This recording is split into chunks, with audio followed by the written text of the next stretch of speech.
I'm convinced that we will be able to stop this because it is the most pernicious thing.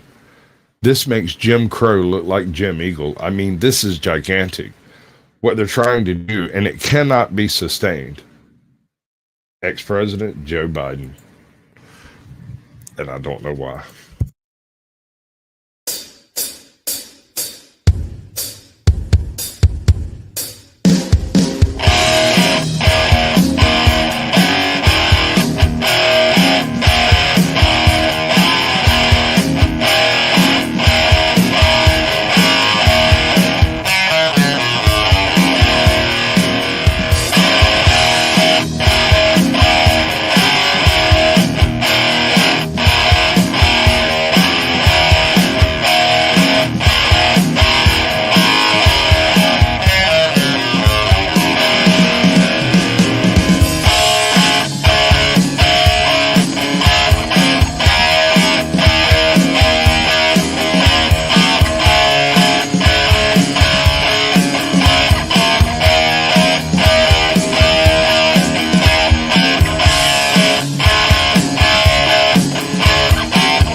From high atop the battlements of Castle Curmudgeon, where we are a sanctuary jurisdiction for illegal aliens as long as they arrive in interdimensional spaceships from the planet Prohibido.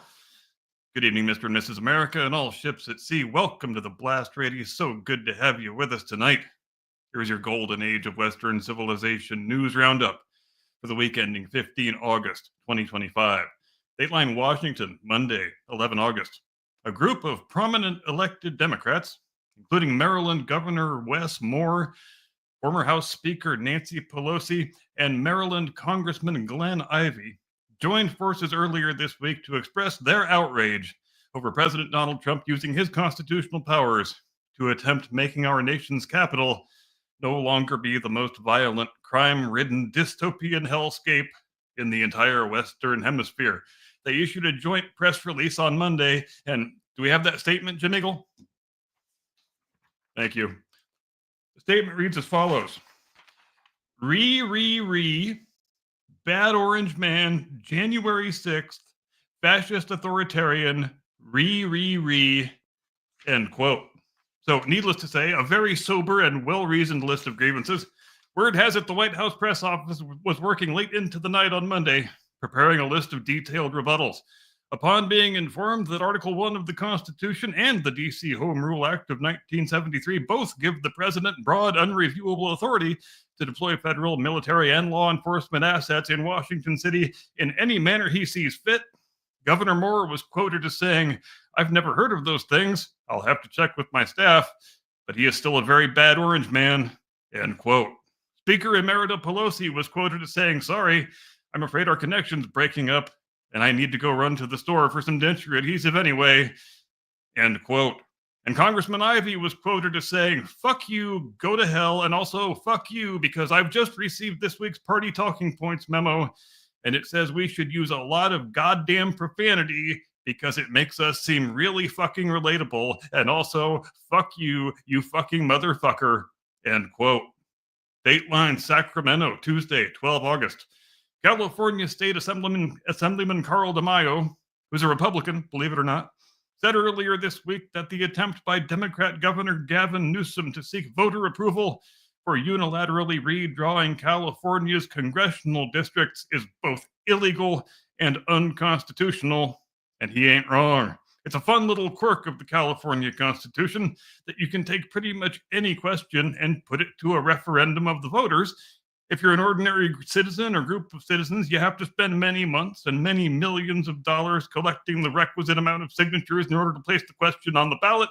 But if you're the governor, all you need is the rubber stamp of the state assembly that's made up almost exclusively of your own dutiful party apparatchiks. You remember that old Saddam Hussein video where he's sitting at the front of the room with a bunch of armed men behind him and he's saying, "Come on, who wants to oppose me next? Don't be shy."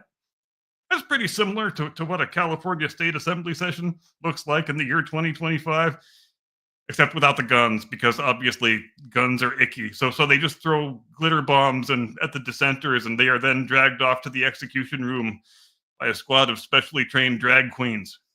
Sorry, I meant drag queens of color. We're not a bunch of barbarians here. DeMaio lays out 3 justifications for why Newsom can't do the thing he is attempting to do. Number 1, because federal law, state case law, and the state constitution have prohibitions against mid-cycle redistricting. Number 2, because the state constitution prohibits any action by the legislature to do the thing he wants to do. And number 3, because the state constitution prohibits partisan gerrymandering. And Newsom has come right out and said, yeah, this totally is designed to eliminate Republican seats and add Democrat seats. But the governor has issued a very detailed, very eloquent, very high-minded refutation of the charges leveled by Mr. DeMaio. And do we have that statement, Jim Eagle? Thank you. The statement reads as follows. Quote, Orange man bad, literally Hitler, end quote. Dateline New York, Wednesday, 13 August. An MS-13 gang member currently serving a 21-year sentence for the murders of 2 minor children has sued President Donald Trump, demanding that he be recognized as a woman and moved to a female prison. Oscar Contreras Aguiar, who goes by the name now Fendi G Sky, with 2 Ys, just like the Swedish vodka brand, who is currently serving time for the 2016 murders of a 17-year-old and a 14-year-old, says the Trump administration and the Bureau of Prisons are inflicting cruel and unusual punishment upon him because he decided late last year that he's really been a chick all along. And if I was a cynical man, I might suspect he just wants to go to a women's prison so that he can stick his tallywhacker in something more enjoyable than what he has to choose from at the men's prison. But thankfully, I'm not a cynical man, and I would never dream of questioning the ulterior motives of a double child killer who named himself after a bottle of Swedish vodka. In the complaint, Mr. Contreras, or Ms. Swedish Vodka, as the case may be, makes the claim that, quote, transgender women prisoners in men's prisons face harsher, more degrading treatment than their cisgender counterparts, end quote. The statement was met with great alarm by Senator Chris Van Hollen of Maryland, who has pledged to drop everything he is doing, fly immediately to the New York penitentiary, and drink many shots of Swedish vodka with Mr. Contreras until such time as this unconscionable miscarriage of justice has been remedied to his satisfaction. Senator Van Hollen said in a statement, do we have a copy of that statement, Jim Eagle? Thank you. The statement reads as follows, quote, Orange man bad, I love MS-13, margaritas, and Swedish vodka, end quote. Dateline Hollywoodland, Thursday, 14 August. In a recent interview on NBC's Late Night with Seth Meyers, the actress Sharon Stone credited what she called her middle American values with helping to guide her through some of life's rough patches, explaining, quote, I ended up raising 3 unbelievably wonderful young men because I started out with wholesome middle American values. And now we're in a place where these values are being considered incidental. They aren't. And after a bit of inane banter, she continued, quote, I wouldn't have survived. I wouldn't be a sober, healthy, working mom who was able to take 3 adopted kids and do it by myself with the help of wonderful nannies if I didn't come from grounded moral values, end quote. And hey, I guess the duty falls to this reporter to say the thing that we are all thinking.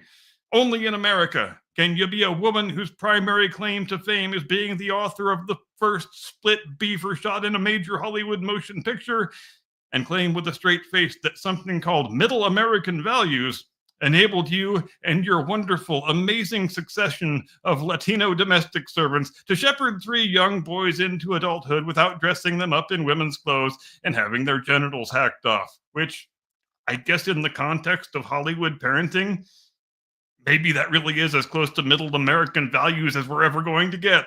You gave birth to 3 male children, and they were all still male children when they turned 18.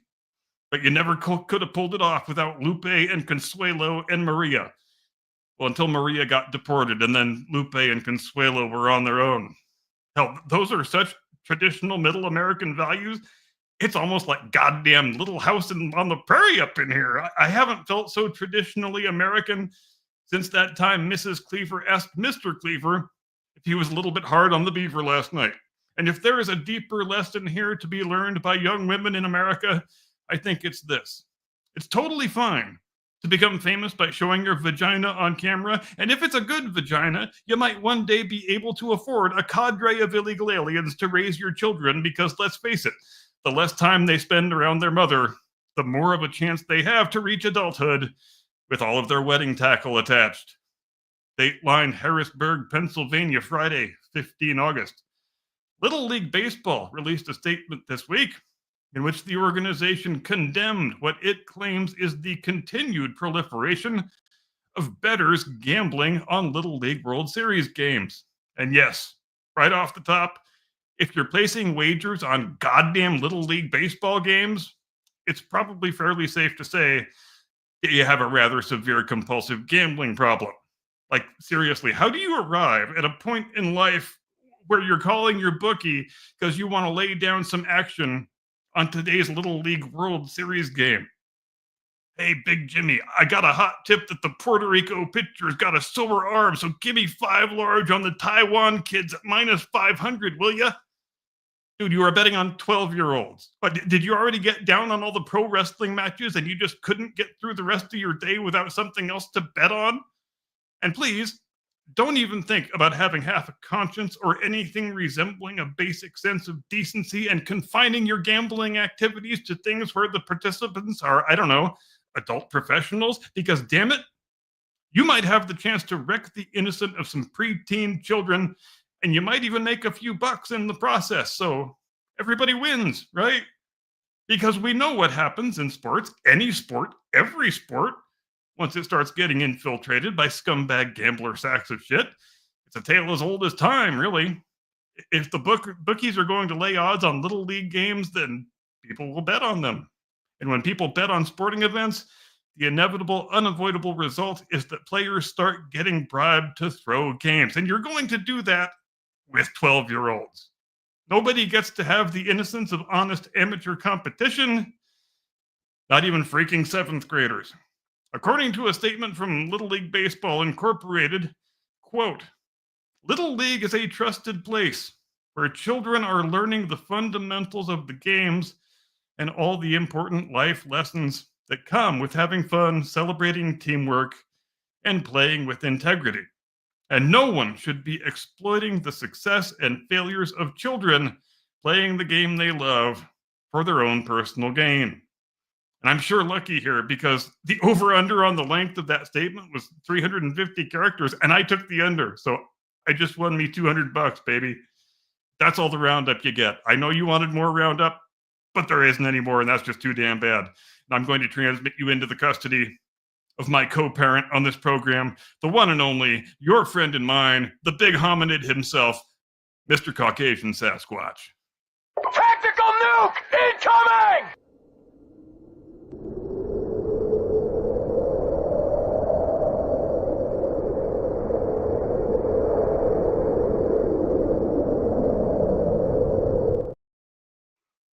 Who knows what evil lurks in the hearts of men? The shadow knows. Actually, my ring light broke, so we're stuck with this until I get it fixed, until I get a new one. What's up, brother? I'm co-hosting the program with a mysterious silhouette, ladies and gentlemen. Isn't it exotic? Yeah, we're gonna do. I guess I could.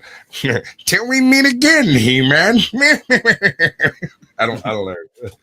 I don't have a voice changer. But good call on the evil in the hearts of men line. Somebody's got to bring that show back. That was a great show, The Shadow. It's always been badly done when they tried to transfer it to film, but I think it can be well done on a YouTube type setting where nobody gets seen anyway. You just use an avatar. It'd be great. Yep. Mysterious silhouettes all the way around. Everybody gets a mysterious silhouette. Sasquatch hive mind, if you will. You brought something to my attention that I had previously heard of, but had not really had an opportunity to really discuss with anyone. And you submitted a video. I watched it twice, by the way. I watched it 4 times. I hear you. And it just TMZ wasn't always a rag. That's just the way it's turned out recently. The topic for tonight, the topic we're going to be going at, and I don't know how many of y'all would be familiar with it, but Flight 23, September 11th, 2001. This was an airplane that was in the stack to take off when unforeseen delays, caused it to be further back in the stack than it should have been. So it was a 767 bound from JFK to Los Angeles. Right. So it did not get off of the ground before the events of September 11th took place. And there seems to be a bit of something going on around this plane, because the FBI locks up the planes, which I would kind of assume, I might be just assuming that most of the planes that were on the tarmac at that time would have been locked down in a similar fashion. Maybe not. I would tend to agree, and particularly at the 3 airports where the hijacked flights originated. I think by the time they called the ground stop, which was, I think, directly after 175 hits the South Tower of the World Trade Center. So once it becomes completely clear that it's a terrorist attack, they issue the ground stop. And then I imagine that, yes, there was very close scrutiny of every plane that was still in the tarmac at Newark and JFK and Boston, which is where the 4 or potentially 5 flights originated. Right. So the interviews cover all but one of the flight crew. There were 7, and the interview covers 4 people, and the other 2 people submitted a written thing, basically stating they didn't want to be involved. Then there's even the purser only wanted to appear by voice and didn't want her last name said. So obviously there's still a bit of trepidation about speaking out about this stuff, at least on the part of the cabin crew. Right. So the big issue that I have with all of this, I have no reason to disbelieve the flight crew that they felt something strange was going on in this aircraft in the first place. There were 4 first-class passengers. I believe there were 7 people total on the plane. The other 3 obviously being in economy, I suppose. There were issues. I believe it was 37 total. Oh, 37. My bad. Yeah. But there were only 4 in first class. And they were all highly suspicious in one way or another. Yeah, there was a chick in a burqa that the entire flight crew was absolutely convinced was a man. There was someone in economy that was apparently experiencing some serious withdrawals or possibly very nervous because he was sweating profusely. Yep. All of these gentlemen were described as being basically swarthy with Arabian look about them, whether they were. And there was a guy with a young child, which is the first we have ever heard about children being involved in this whole affair. True, also true. But something I want to call out right here, very beginning. This is safety protocols. Everything involved with this flight has to be viewed through the lens of pre 9/11 airport conditions. Pre 9/11, you could all but walk up to an airplane on the tarmac without somebody getting too upset about it, provided it wasn't moving. I mean, you could wander around an airport aimlessly for hours and no one would ever question why you were there. You even got to get on the plane with your shoes on. And you were allowed to bring knives on board as long as the blade wasn't longer than 4 inches. Right. And so in this interview with these individuals, there are a couple of things that kind of raised their eyebrows. The sweaty man in economy. They didn't. It was a 12-hour flight or 9.5-hour flight, something like that. It was from New York to JFK to LA, so 5.5, 6 hours. Okay, call it a 6-hour flight. Yeah, it was an extended flight, and they didn't have the food for the 4 passengers in first class. This is an issue for the bursar. The bursar has to deal with this because she's main galley at that point. She's trying to get food brought on, and part of what delayed the flight was the lack of proper food for, the religious issues that would come up from whatever they might have had otherwise. And that was the first thing that jumped out to me as really strange, because if indeed these were Al-Qaeda hijackers, why would they put in a special meal order for a meal they're never going to eat? That I can't reconcile that part in my head. They did not. This is actually a part of the interview. She never says they did that. She noticed. I thought that she did say that, but you could be correct. She noticed that they were of a certain type, was kind of how she put it, and that all of the meat they have available on the flight is not going to do. So we need fruit plate options. And they only have 1 or 2 fruit plate options. And she basically tried to do a shimmy shake with the neighboring plane to get some of their fruit plates over here. And the whole process was mishandled, and it took a little longer than it should have. And also there were some issues with the food in economy, though they didn't have enough of it. So then is the assumption there, I mean, I know we're just speculating here, but is the assumption that she thought that Muslims wouldn't want to eat the meat dishes because it wasn't halal?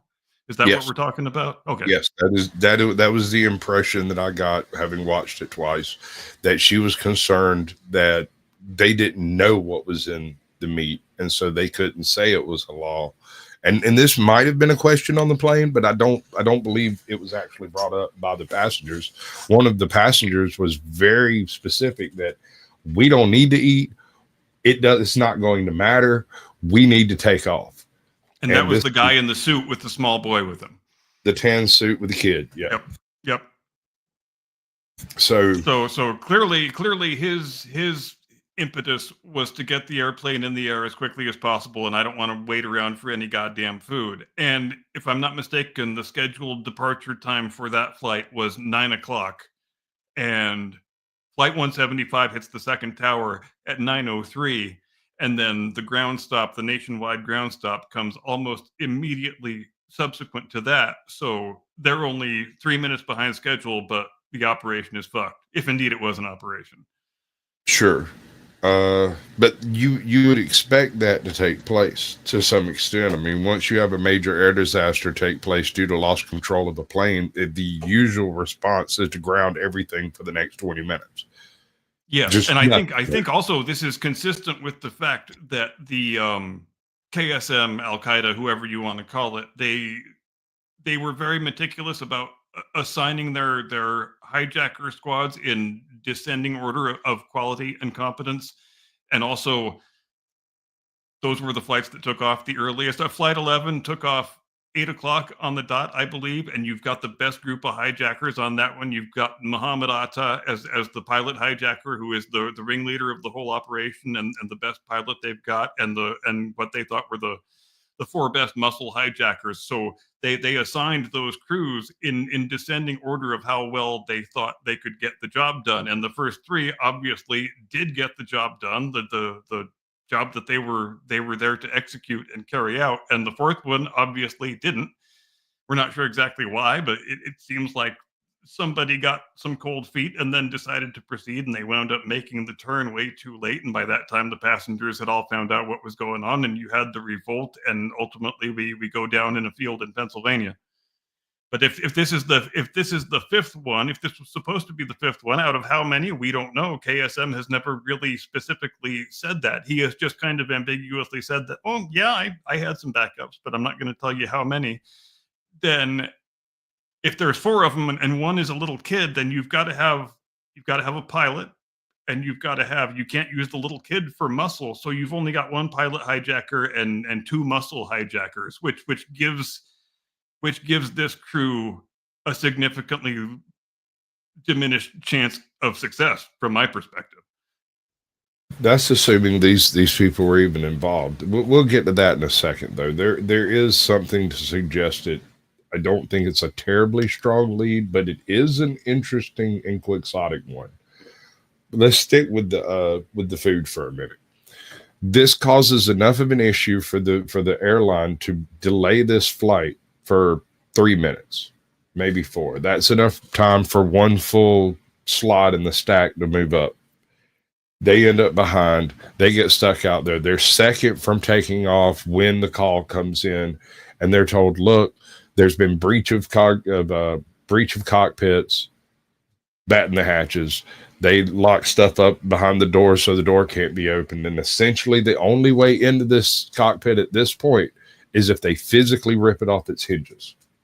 And that is the same text message that the cockpit crew got. That's the same message that the Flight 93 crew got almost literally seconds before their hijacking took place.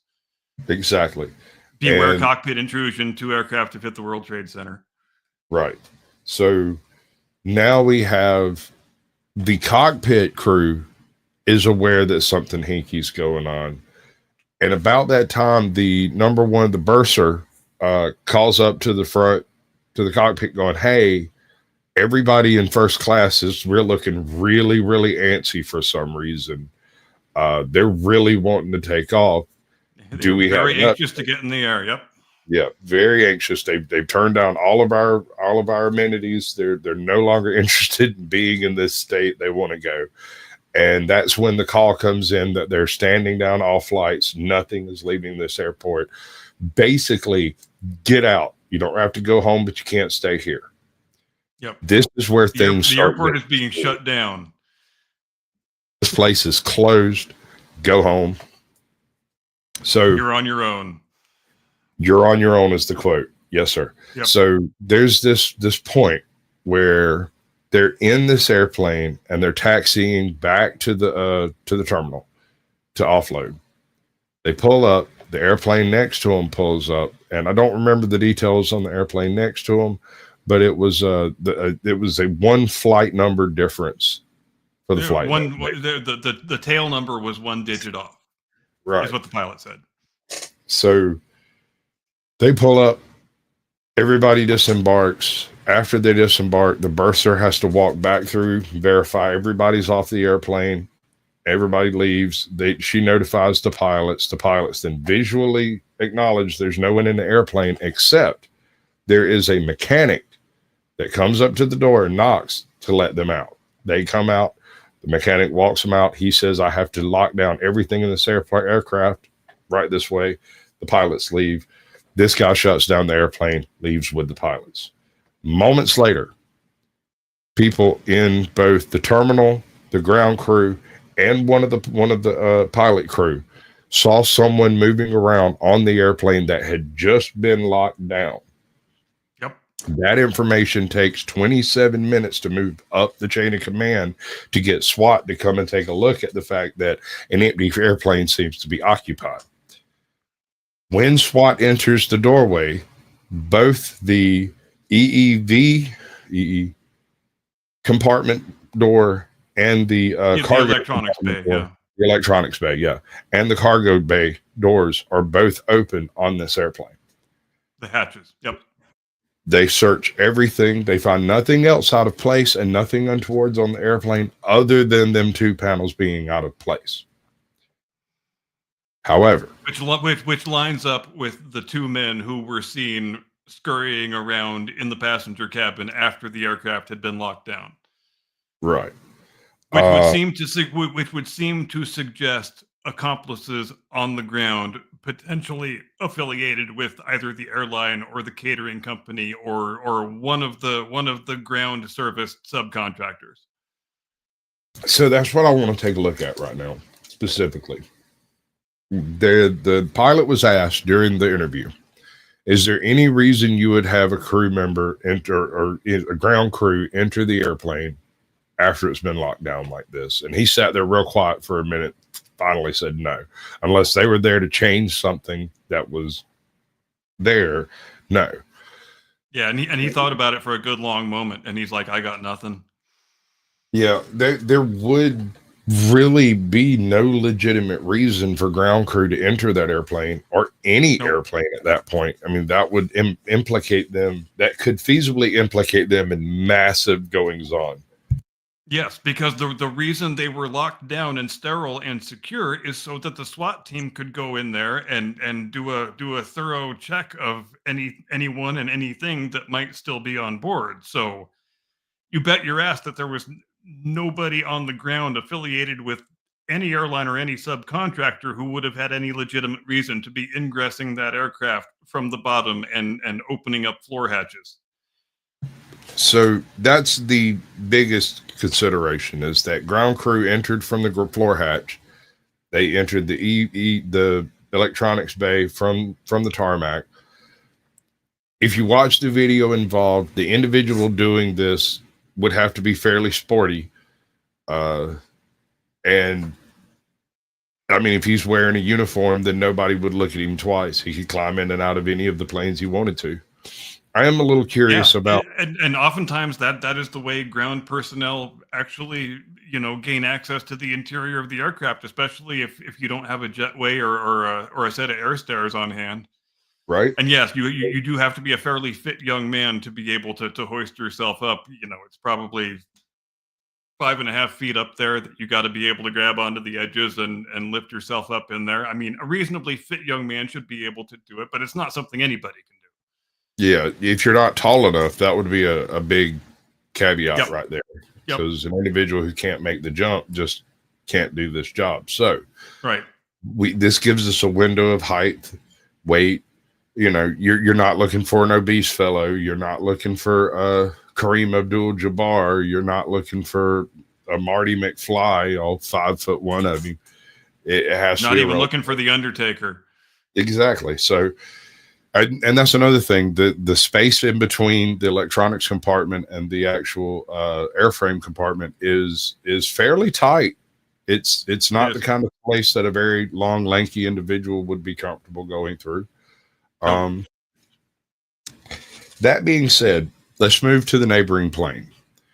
In the neighboring plane, at least according to this pilot, 2 or more box cutters were found in the first class compartment in the backs of the seats. He felt like, the pilot, those had been placed in error by co-conspirators before the flight took off. Due to a mix-up with the 1-digit tail number difference. Due to a mix-up in the 1-digit tail number, right. The documentary itself seems to imply that it was moved to the other plane after the stand down. Once there was nobody on the plane, somebody went in, got the knives, and moved them to another location. That seemed to be the implication that the show was running with. I'm glad you brought that up, because I thought they left that part a little bit too ambiguous for my taste. Like, I wasn't quite sure what they were trying to imply, except that these weapons were pre-placed by unknown co-conspirators on the ground who stuck them in the wrong airplane. And perhaps, at least this is what I managed to infer, perhaps the guys who went into our plane, the Flight 23 plane, to potentially remove the weapons that had been pre-positioned, got in there and realized that, oh shit, it's the next door plane we should be looking at. And they got out of there in such a damn hurry, they didn't even take the time to replace the hatch covers. Okay, so that's a point. Hatch covers. on these planes, and if you've ever flown, you might have noticed this, or maybe not. They're right inside the exit door.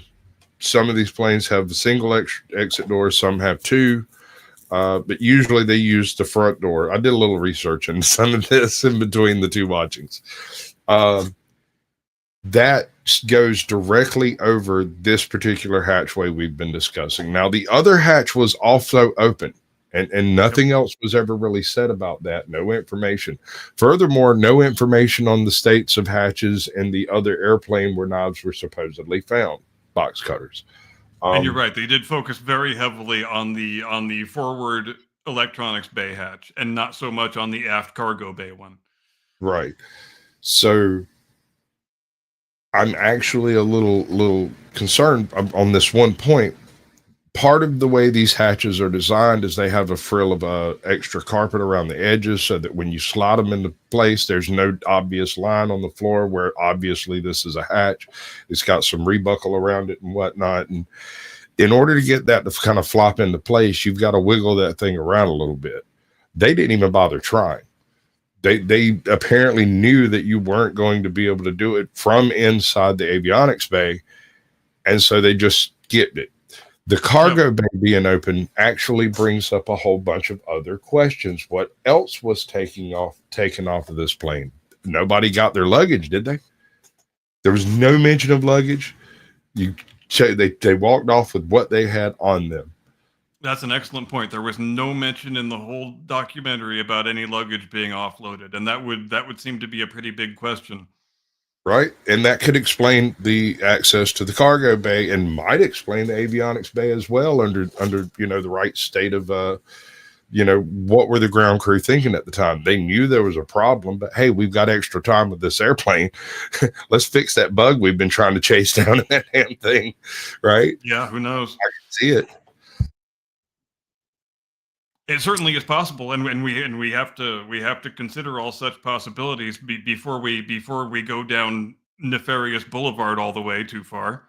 Right. And that's basically what I did watching through the video was go, okay, this entire work is obviously made to appeal to the guys with the shiny helmets, Yes, the tinfoil hat people, and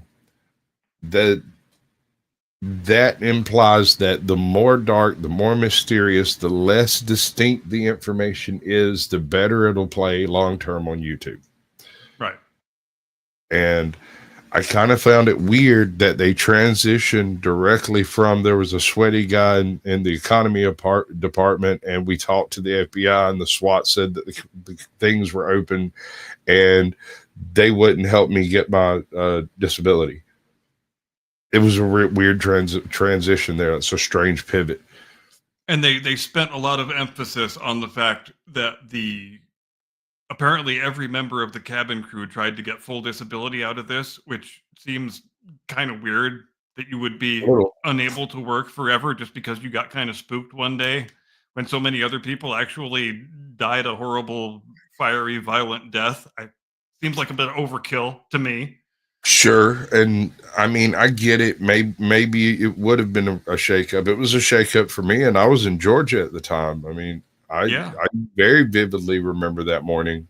And it's possible that perhaps that plays into part of the reason why their stories and their claims have not been taken as seriously as they might otherwise have been up until now. And I don't know what the case is, but these are, like I said, these are questions that we have to consider if we're going to do an honest analysis of this whole thing.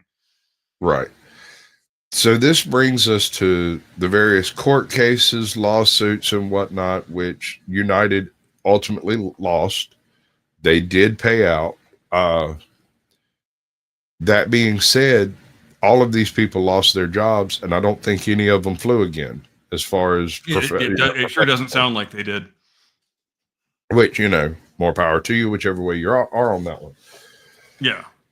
This brings us full circle to the investigation after the fact. This is where things start getting a little cheese and grits on the plate. You start getting a little meat and drink out of this whole story, because none of this matters if there are public records available for the names of the people on the flight, the manifest for the cargo, any of Yes. that stuff. And that is the biggest thing missing from this documentary is we must have names on record for those 4 highly suspicious people in first class. So what were they? Let's talk about that. But it went completely unmentioned.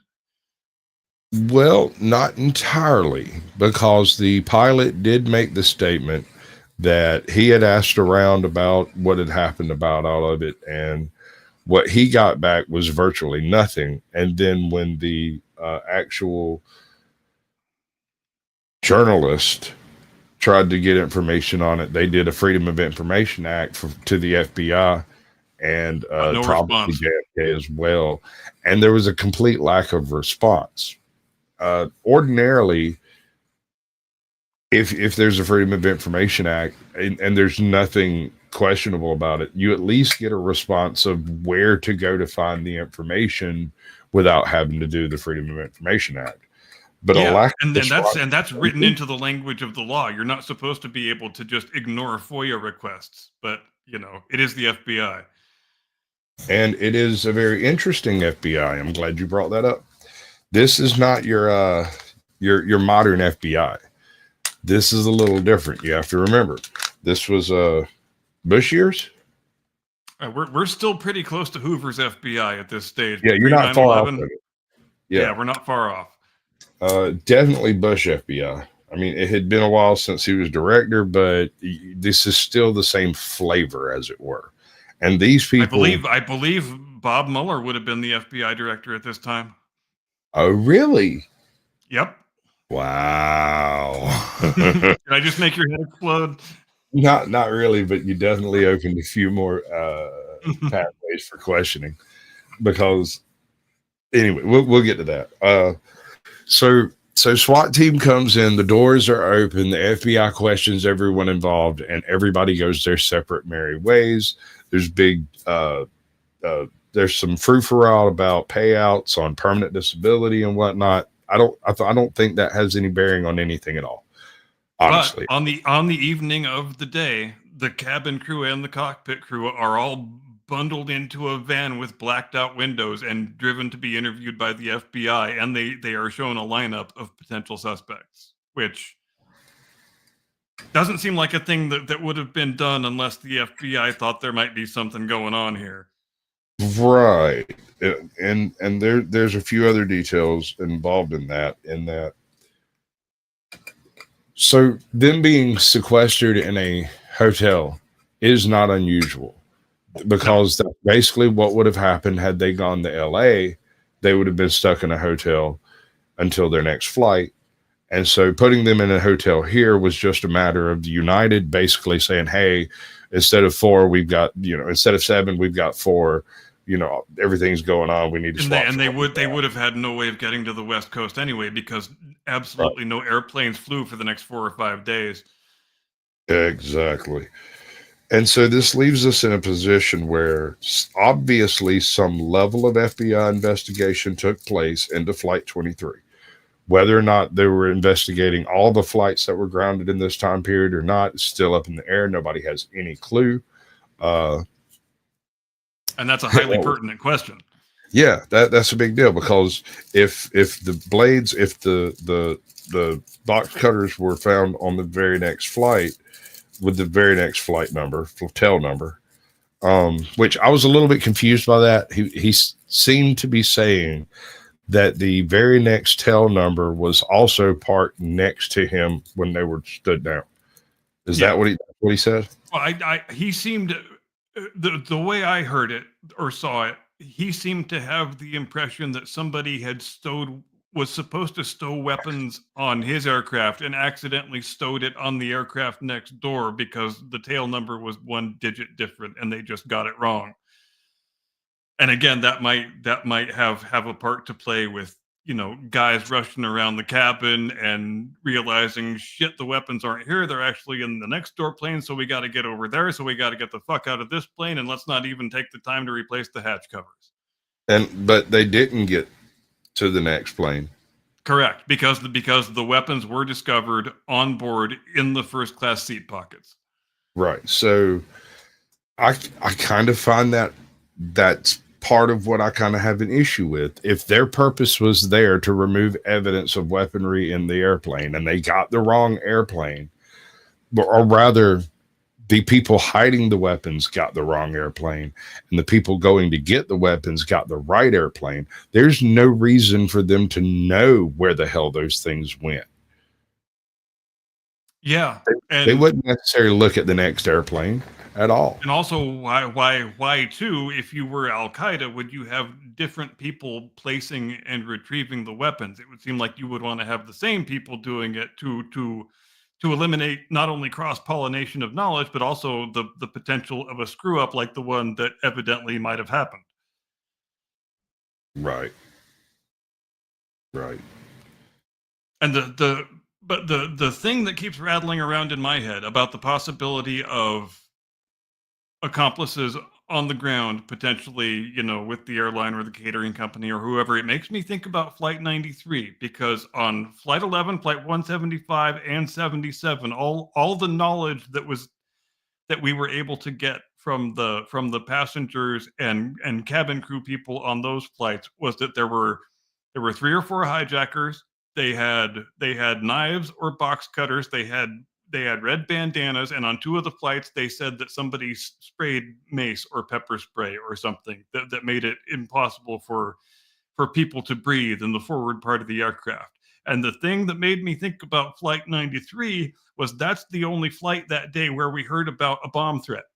We had one of the guys with a some sort of device strapped to his waist that looked like a bomb and had a wire sticking out of it and everything. And in the United 93 movie, they show it being just some modeling clay, and like he's got a Walkman and he rips the wires out of it and kind of fashions together something that sort of looks like a bomb.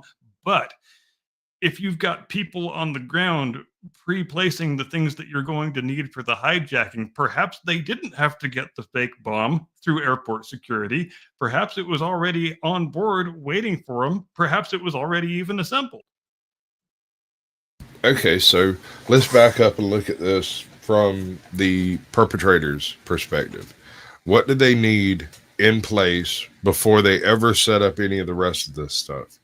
They have to have at least a significant presence, 2, maybe 3 people. I would aim for 5 in the ground crew.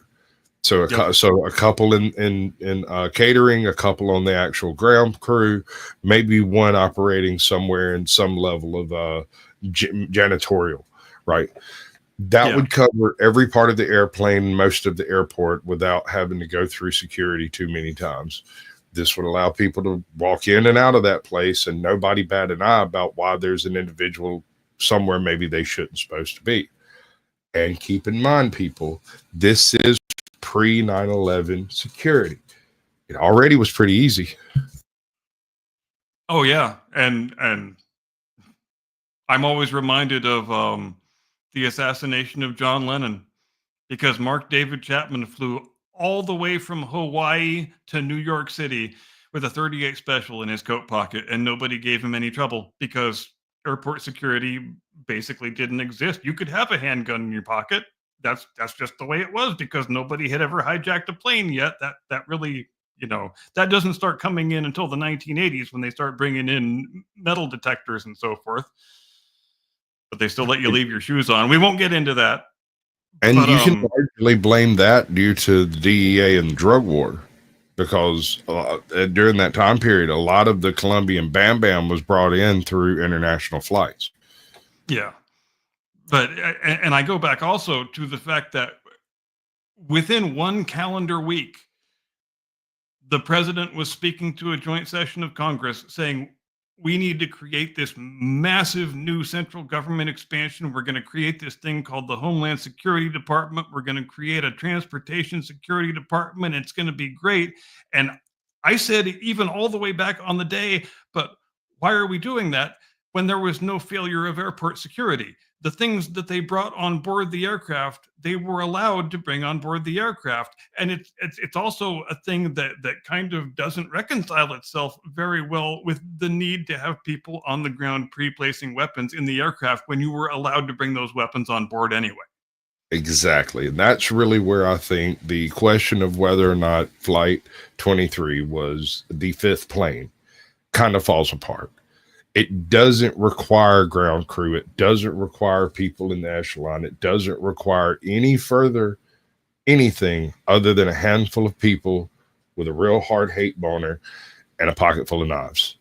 Just walking in and sitting down. Yeah.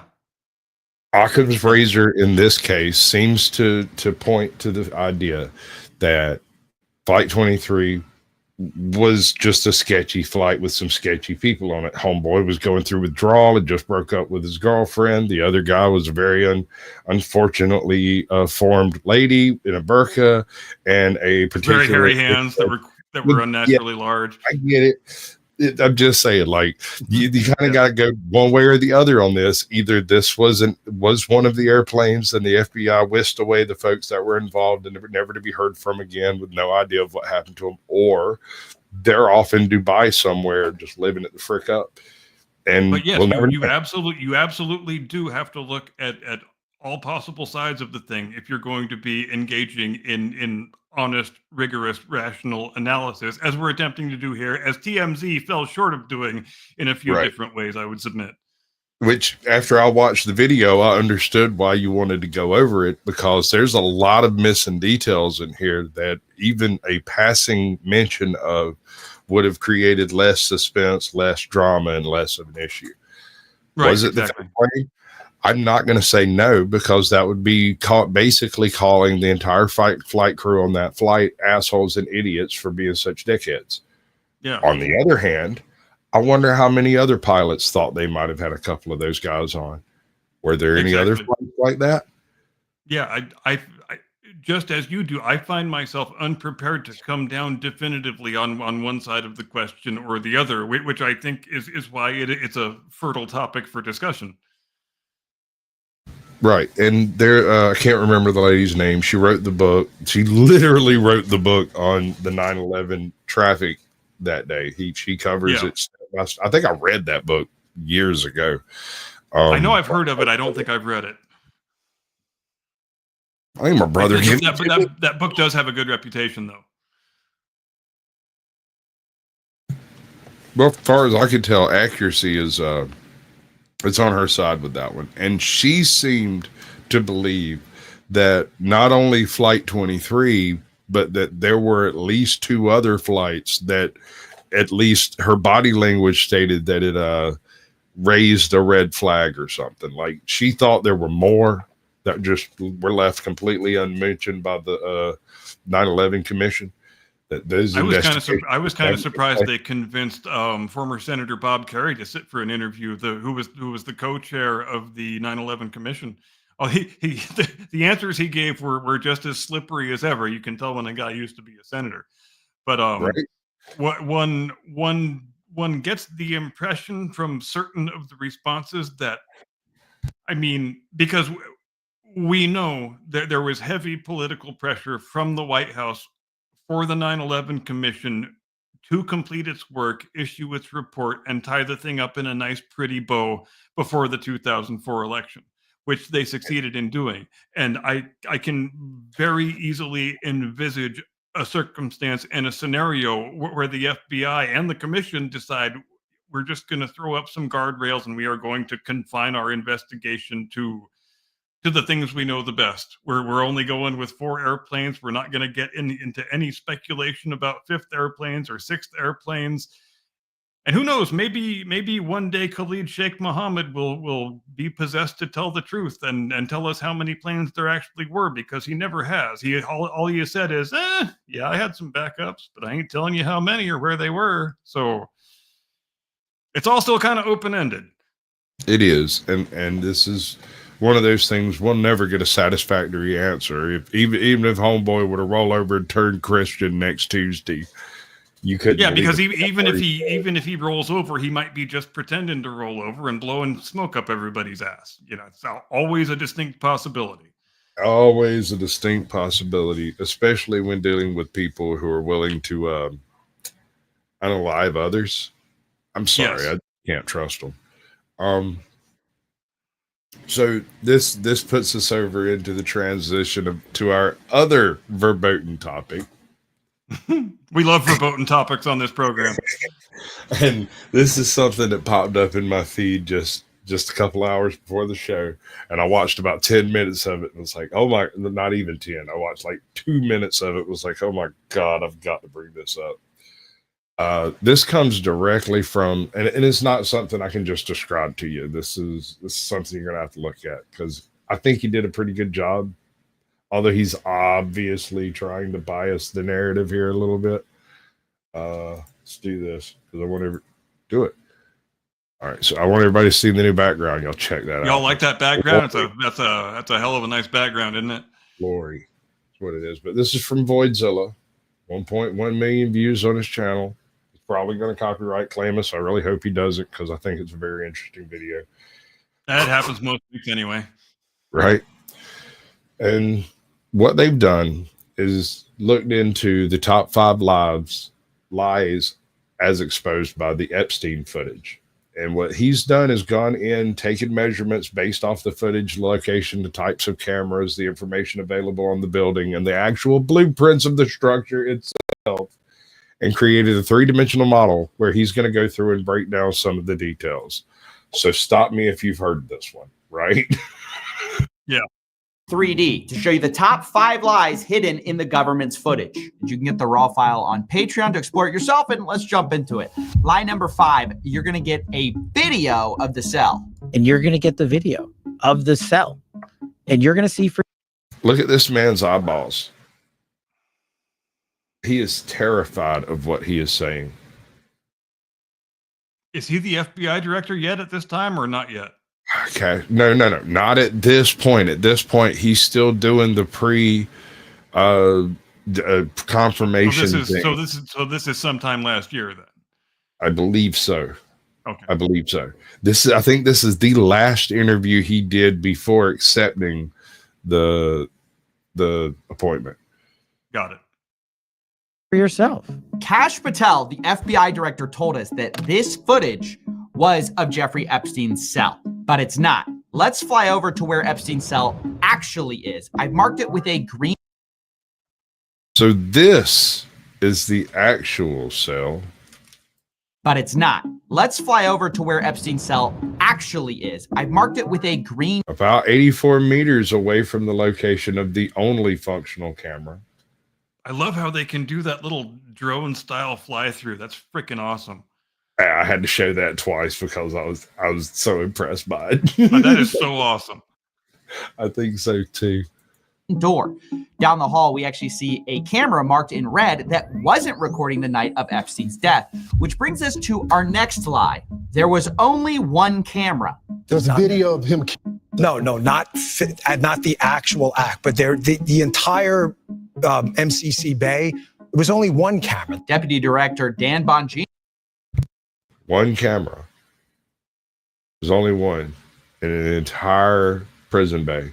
Only one. And wasn't it supposedly a very, very legacy style, several decade old camera that had to recycle itself once every 24 hours and would always miss several minutes, and the several minutes happened to be just during the crucial period? That may have been one of them. Apparently there were several cameras, and each of them had a different failure of chain of custody of evidence. One, I hate it when that happens. There was one that wasn't actually uploading to an active unit, so there was no actual memory in the damn thing. So it was just sitting there with a light blinking on, doing nothing. But maybe all the stuff we need is in one of the secret rooms in the Hoover building that they haven't discovered yet. It's probably sitting there with all of Edgar's freaking lingerie and S&M gear. Yeah, full on. He goes through it. He goes through it. He does a good job. I like it. Of the FBI told us there was only one camera in the special housing unit, but that's not true. There were at least 2 cameras recording and 9 other cameras that were working but not recording due to a malfunction only days earlier. Now, the official report says that recordings should have been made for about half of the cameras, but in Epstein's block, only 2 out of 11 cameras were recording. Really bad luck, I guess. Now, I should say all the cameras were working before that. You want me to go back over that again? He got to run that through real quick. Well, it does seem a little bit fishy that when you are dealing with such a very, very high value prisoner, that you would have so many cameras out of order at such a crucial juncture. So it's an interesting thing to note looking at the overhead layout that the cameras between Epstein's cell and the exit for this block are all out. Yeah. What are the odds? I think this would be Epstein's cell here, and you can literally just walk right in there. Well, no, right here. Badoop, badoop, badoop, badoop. And if any of these cameras were functional at this time, this area would be completely covered. Neat. And depending on what the field of view is on the two operational cameras, you might even be able to walk between those two and be unnoticed. Yes, I would assume that the green one over here wouldn't be able to see past this defilade. That's why there's a camera mounted here. This one, Right. however, wouldn't have anything from about this corner over here, would be completely out of its field of vision. It's That not is a the very efficient reason- camera setup, even at the best of times. That is the reason there's a camera here, is because this corner can't be covered by any other camera available. I mean, this one catches the very edge of where this camera starts. So there's quite a bit of free room in here, especially if those cameras aren't oscillating. And I have a difficult time accepting that the Federal Bureau of Prisons, with its budget being what it is, that they couldn't afford some high quality, more modern cameras than the ones they had running or not running, as the case may be. Yeah. And also there were a few different reasons why the different cameras weren't running, but we'll get into that in a minute. What's up, Outlaws? Really bad luck, I guess. Now, I should say all the cameras were working before that, at a time when Epstein accused his cellmate of trying to kill him, and this was contradicted by his cellmate who said Epstein tried to commit. Epstein later got put on watch for this event, and we should have been able to get that footage, except the prison failed to save the correct file. Prosecutors Oops. Darn it. Just so happens. Shucks, man. That put that Innocent right mistake. in the Sorry about Bible. that. My bad. My bad. contained on the preserved video was for the correct date and time, but captured a different tier than the one where Jeffrey Epstein was located. It was only one camera. So our deputy director lied when he said there was only one camera. There were actually 11. At least 2 were recording. Only 1 got released. And according to our own government's report, 5 or 6 should have been recording, but weren't. When the cameras were working properly, they didn't save the right files. Incredibly unlucky. But lie number 3, there's nothing unlucky about it because we were told directly that the footage we were going to get showed there was no one there but Epstein. You're going to see there's no one there but him. Right. There's just nobody there. So I say to people all the time, if you have a tip, let us know. But there's no DNA, there's no audio, there's no fingerprints, there's no suspects, there's no accomplices, there's no tips, there is nothing. The footage just directly debunks this. There are several people who No tips, there is nothing. the footage just directly debunks this. There are several 1, 2, 3, 4, possibly a 5th one over here next to the thing. There's one guy back there in the back inside the fish bowl. Several might not go far enough. There are several at minimum, possibly more than several. Right. So, and also these are not his cell. So why Nope. his cell is actually over here, right? Yeah.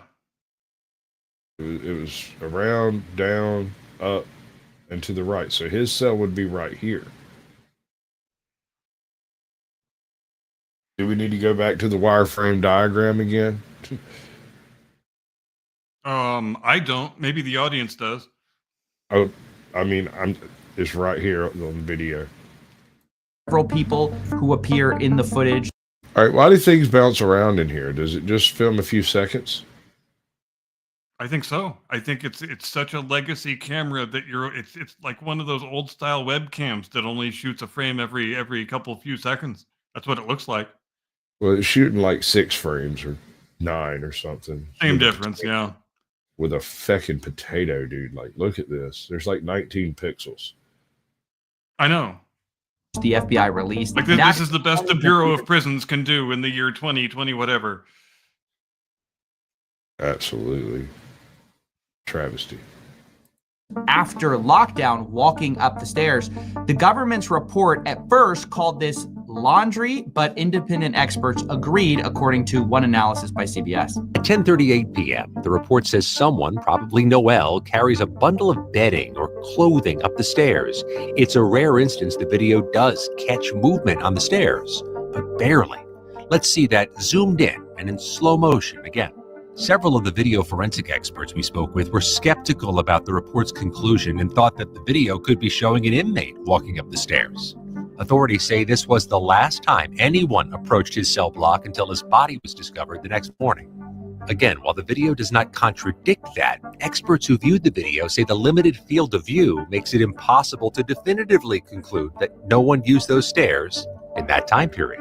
Yeah, we No don't shit, know Sherlock. who that is. The government's not. I got nothing for you on that one, man. With this Yeah, limited I- information, it's so I guess actually what's being said is that this set of stairs that's just out of sight here goes up to Epstein's and not these. I just want to say, if I am the shift supervisor at this prison, and I have an inmate who is that high value, a politically prominent type of inmate, if I can't get the Bureau of Prisons to give me a budget for some better goddamn cameras, I'm gonna pay for it out of pocket because I don't want anything like this to happen on my watch.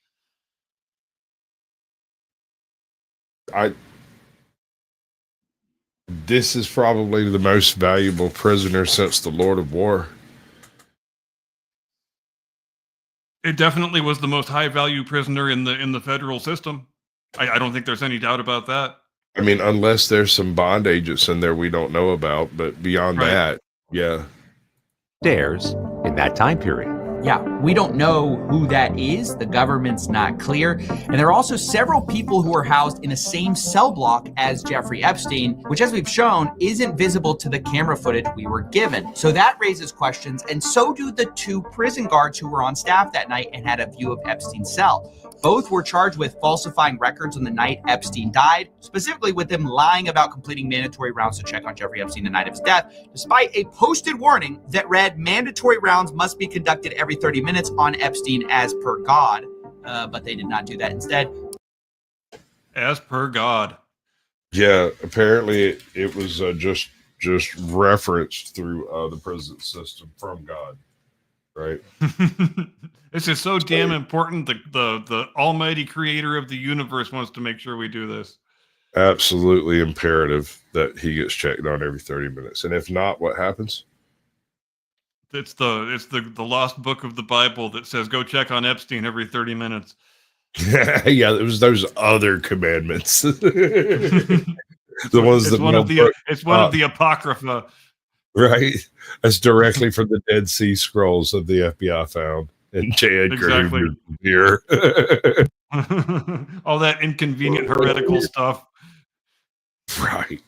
to fall asleep, according to the OIG report, and occasionally browse the internet, where one guard, quote, read a news article about Jeffrey Epstein. So it's just a total lie to say there was no one there but Epstein and no possible suspects. You have several inmates shown on the camera the night of his death. You have one walking up the stairs after lockdown, and you also have guards that just falsified records.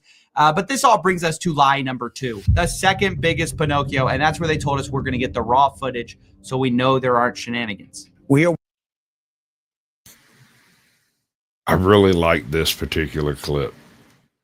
working on cleaning it up to make sure you have an enhanced, and we're going to give the original so you don't think there were any shenanigans. So yeah, I don't think I need to explain why this is one of the most brazen lies. We were told we'd be given a modified and the original footage. Instead, what we got are 2 modified videos because both were edited in Premiere Pro. Now, it isn't clear exactly what was edited, but expert forensic analysts who spoke to Wired said the footage wouldn't stand up in court, had 1 minute, no wait, actually 3 minutes missing. And now there are reports that the DOJ has the full footage, but just hasn't released it. And a government source is alleged to CBS News the FBI and other agencies are in possession of the full unedited footage. And that brings us All right, looking at the angles we got, what is seen in the full unedited footage? Well, that's the isn't question being now, isn't seen it? now? Sure.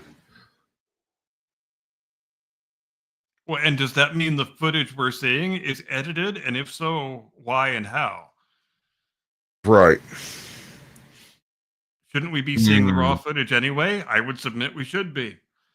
We should be. I think I can't think of a reason why you wouldn't, unless Especially since there have been so many explicit promises about full disclosure and full transparency. You can't, make promises like that and then throw up your hands and say, "Nah, sorry, I don't have that thing I said I had." well, not obviously you can do that very thing. It's I know. been done. It is the FBI after all. It's like the desk comment, dude. Is most memeable thing I've seen out of the FBI in a long time is her saying, "I've got the files on my desk." What desk? Oh God, Pam Bondi. God. Dude, I'm talking like people posted the Bermuda Triangle, the location of Pam Bondi's desk. Like, Wait, God. What were you thinking when those words were coming out of your face hole, Pam Bondi? I don't know. The binder thing. This is another thing that really freaking bothers me. You remember the binder shenanigans?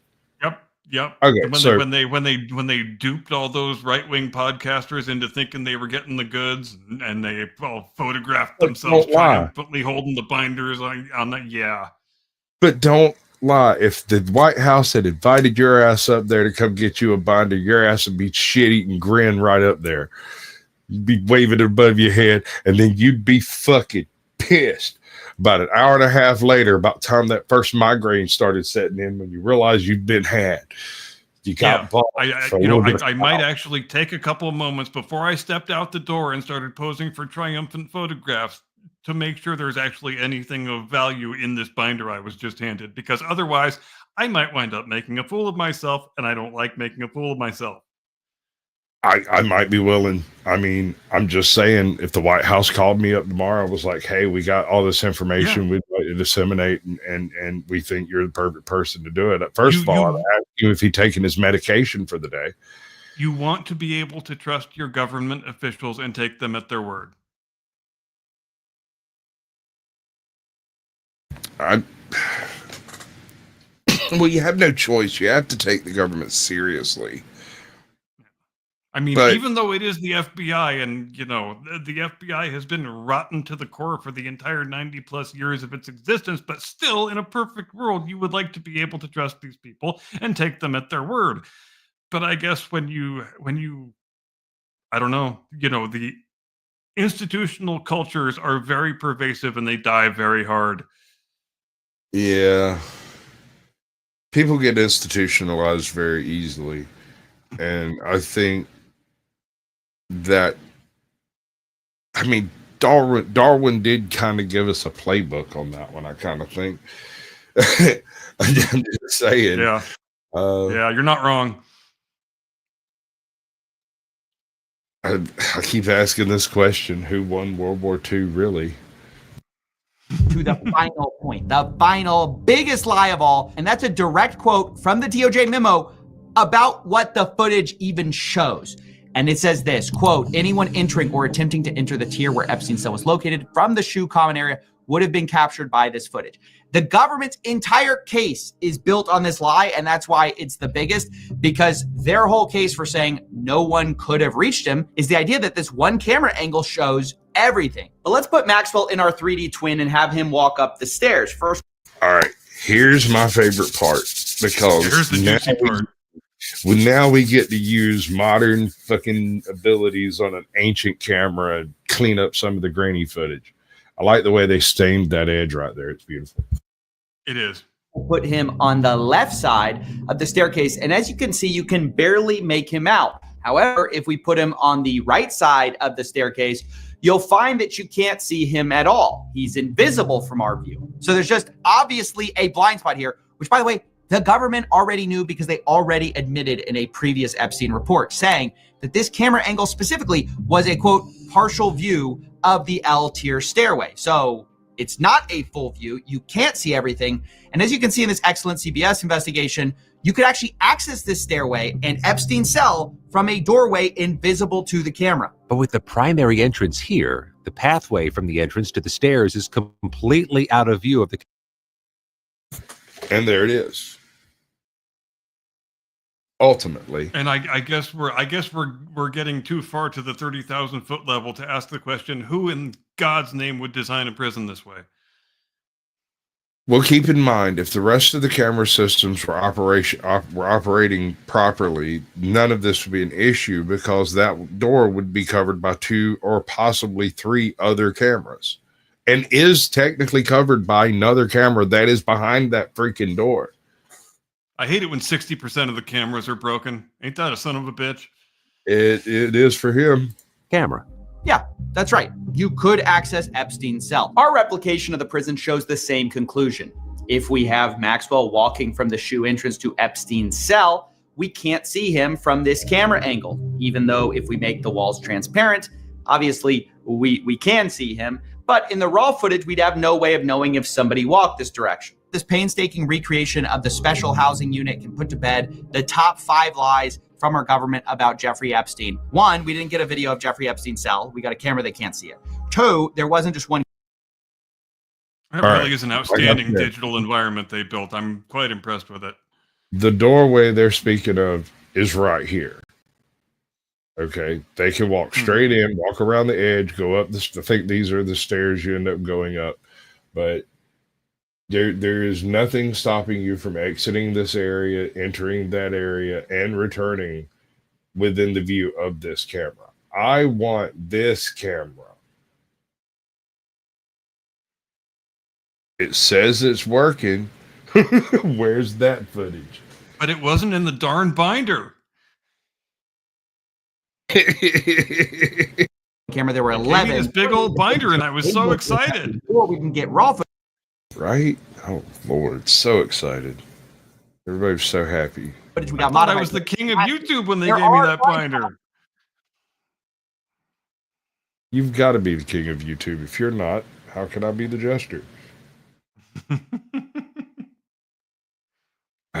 On this camera. I mean, it's just perfectly clear, and the government has previously admitted it. This, of course, doesn't mean, I have to say, that Epstein definitively himself, but the government is only adding fuel to the fire when they put out statements that are directly contradicted by their own video. The best you can say is this is either extreme levels of negligence or deliberate incompetence to cover things up. The most honest thing you can say at this point is that we don't have definitive evidence for the night Epstein died, one way or the other, that has been released. The evidence we do have has been modified, does not say what they say it says, and all of this makes it impossible to know 100% what has happened. That is not a conspiracy. That's what the government's own evidence actually shows. Now, as I said, we'll make the 3D version of Epstein's housing unit available on Patreon.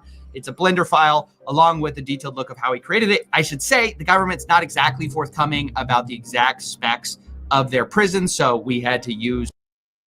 Yeah, there's a bunch of AI involved in it, and it's very complicated, and nobody really would understand it, even if it was explained to you.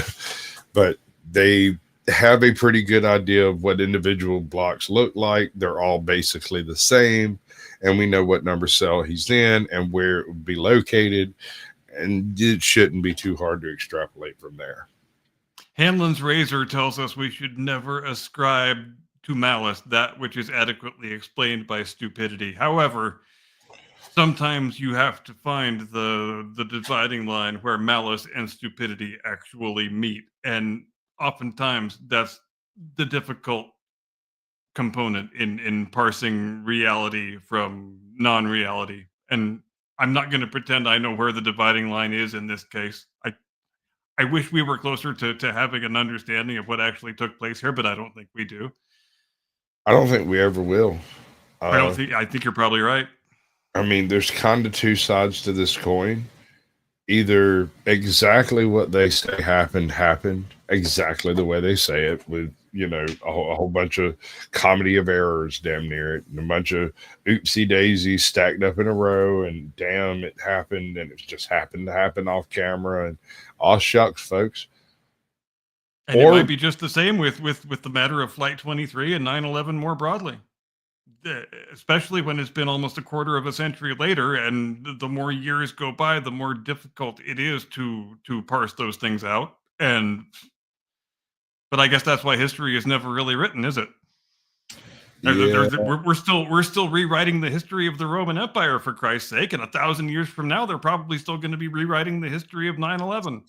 We're still rewriting the history of the Kennedy assassination. Pretty much every historical controversial event that's ever taken place is still actively being rewritten. That's what historiography is all about, after all. Yeah, you're not wrong, dude. Like, recently, it has become acceptable to discuss the existence of human occupation in the Americas beyond the 18,000 year limit that was previously put on the scientific community. This is because of the White Sands discovery, which appears to show footprints of a pre-human hominid in the Americas some 2 million years ago, maybe. And I don't disagree, because this also runs in line with the Sarah Gordo. No, that's not right. That's a YouTuber channel. Serrano site in Alaska, I believe. This place. Yeah, I know what you're talking about. I can never remember the name of the site, but I don't remember the name either, but I know what you're referring to. It has no evidence at the site of human manipulation, with the exception of a handful of rocks that are brought from somewhere nowhere near this place and are right on top of a mammoth death. Now, the mammoth doesn't appear to be hunted, but possibly scavenged by something not terribly unlike us. And the linchpin in that site is a mammoth tusk that was stuck straight down into the mud layers and left there vertical, because that gives you a specific time period in which that tusk pierced all of those different sediment layers, which gives you an idea of how long it was there, right? Throw a scenario at you. You know, the rest of it's just rocks. Sure, they might have been made by people, but they're just rocks. That mammoth tusk is a different thing. Maybe the Bering Land Bridge wasn't the only land bridge. Bro, I think maybe there was ancient humanoid, quadruped, perhaps other things, habitation of Antarctica, as we know there may have been, and it would be impossible to determine that because the whole thing sits under a mile of ice today. But maybe there were hominids inhabiting Antarctica, and maybe there was a land bridge between the Antarctic Peninsula and the tip of South America. Stranger things have happened. I mean, to look at modern human, I have no reason to believe why that prehistoric humans were any less raw intelligent than modern humans. It was just the application and learning curve of that intelligence, right? So yes, it's only the arrogance of the modern day that causes us to think we're so much smarter than our ancestors when we really aren't. Have you ever met a genius? Someone who just blew you away with their ability to, like, just understand something just out of hand, that took you a really, really hard minute to catch up to whatever they had done, to realize later. I mean, mathematical and scientific geniuses, yeah, they exist on a level that I can't exist on. Well, I get that, but I'm talking about that guy, that native talent that you know, that probably never went to college, sits around, smokes weed, and giggles at cat videos on YouTube all day. But when you give him a problem, he's just like, no, you just got to do that thing there. He goes back to watching his cat videos. Anyway, I grew up with a guy who was like an odd sort of genius. You give him a problem, and he would sit and fret over it for about 15 minutes. Then he would give up and walk away, go freak out on something else for a little while. But then while he was thinking about the other thing, he would solve this problem over here, come over and just fix it, whatever it was. No learning, no nothing. He just looked at it, wandered off, come back and fixed it. Well, yes, institutional education is very highly overrated. I'm with you on that. I've always been with you on that. A genius does things that are outside the norm of the species. And when you're talking about this in a prehistorical context, you're talking about people who do things like build a raft. Doesn't take but one guy to do it. One Loki to get off the main thing, and then it becomes Whoever the guy was, or the creature was, who invented the first dugout canoe, he was the Einstein of his day. dude. That's better than the wheel, bro. Oh, I know. Like Are you more kidding me? That enables intercontinental navigation right there. exactly. I mean, that guy was really onto something. I wish we had something about him. We should make it up. We should get Chat GPT to write up the guy who invented the dugout. Yeah, and he was no less ahead of his time than today's most brilliant rocket Henry scientist Ford. or particle physicist is. Right. And that's what I'm saying is you can't really judge certain things because genius does exist and it can exist in small populations. And every now and then you have one that comes along like Leonardo and just revolutionizes everybody he comes into contact with because he's a genius. That's just how it works. You know, I would submit there were far more geniuses per capita in the 15th and 16th and 17th centuries than there have been in the 18th, 19th, and 20th. I think it's that per capita thing. We got lots more per capitas than we had before. True, but we had a lot more really exceptional people. I would put Thomas Jefferson in that group too, who were just thinking about things not in terms of 10 or 20 or 30 years from the present day, from their perspective, but 200, 300 years. Right. And that's the thing too. A lot of people nowadays, they don't really think further than their next paycheck. So how Thomas can you Jefferson invented the auto pen, for Christ's sake. Joe Biden's hero. Why do you mess me up like that, dude? We almost made it through a whole show. We almost made it, dude. I want to dig into maybe next week if I can have like 10 or 15 minutes to it. The Sulawesi question. We have Homo luchensis and Homo flores that are dwarfed versions of humans. Mm-hmm. And then you have Sulawesi, which is an island in between these two other islands that doesn't appear to have any pre-hominid, pre-human hominid habitation. But these two hominids made it to those islands, but not this big island. Anyway, I don't know where you are on this, but I find myself, as much as I try to avoid esoteric modes of thought, I find myself increasingly amenable to the idea that there may have been a rather fairly advanced civilization on this planet before modern hominids and humans came into being, let's say more than 10 million years ago, perhaps. I think there's more evidence piling up to that effect. And maybe I'm just the same kind of a credulous fool that I always make fun of other people for being. But like I said, I'm not there yet, but I am getting more amenable.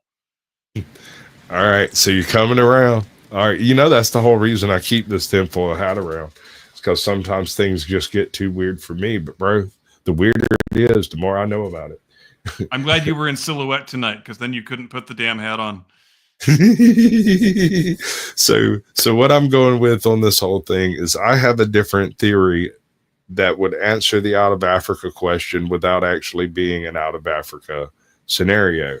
And I think I've got enough evidence put together to at least lay the narrative down in a way that could be picked apart by other people. Because, I'm not actually a scientist. I just see things and I would like to put all the little ducks in a row. Well, we should dive into that next week then. I guess I'm going to try. I've got most of the stuff I need. With a few new videos that just came out have given me some tidbits that I was completely missing, had not considered, and was like, that's actually linchpin. Dentography, dude. The dental arrangement of these animals, if they're animals indeed, tells you a lot more about them than their all of their bones, right? And so when you find a perfect copy of modern human teeth set up in something that's not a modern human, it brings some real questions to the forefront. You know what you need to do, right? I'm going to do the thing. Ladies and gentlemen, thanks ever so much for joining us on the Blast Radius tonight. We sure enjoyed having you with us. We enjoy having you with us all the time. We wish you were here always. Frankly, we wish you lived with us. Actually, not really. That's not entirely true. I actually like living with Lady Curmudgeon just fine. Anyway, we will see you next week, 8 Eastern, 5 Pacific, Sunday. As we always see you, we hope you have a wonderful rest of your evening and a delightful day after that, and a completely edifying rest of your week. We wish you health and happiness and good intellect. We will see you next time. Get off our lawn. Give me the money. Give me the money, okay?